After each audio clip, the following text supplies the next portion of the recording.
Jamen altså, vi får nogle penge for nogle dyr, som vi havde engang, fordi lovgivningen har været sådan.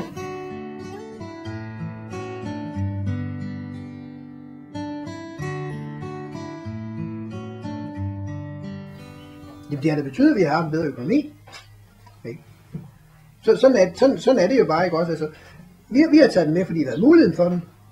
Ikke? Derfor er det der var dejligt.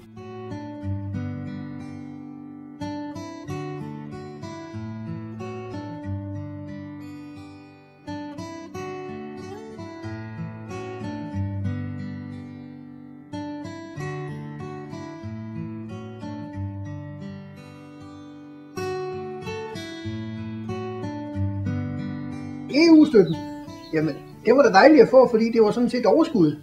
Det andet, det kan bare hvile i sig selv. Jamen altså, jeg købte en ny traktor, ikke også? Det havde jeg ikke haft mulighed for, hvis ikke jeg havde fået de penge.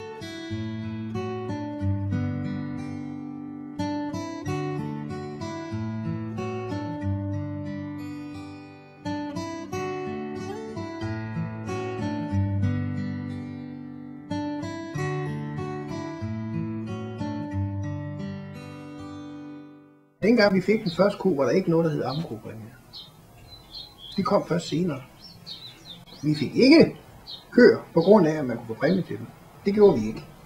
Det gjorde vi af interessen. Og så udnytter man det system, der er.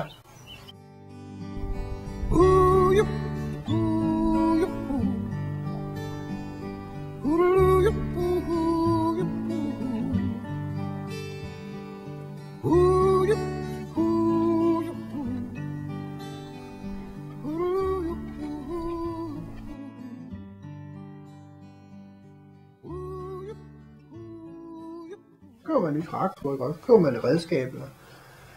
Jamen dengang der kostede den 500.000. Det var djævels flid at sparke med luksus, det kan jeg godt sige, og det var ikke nødvendigt. Det var luksus.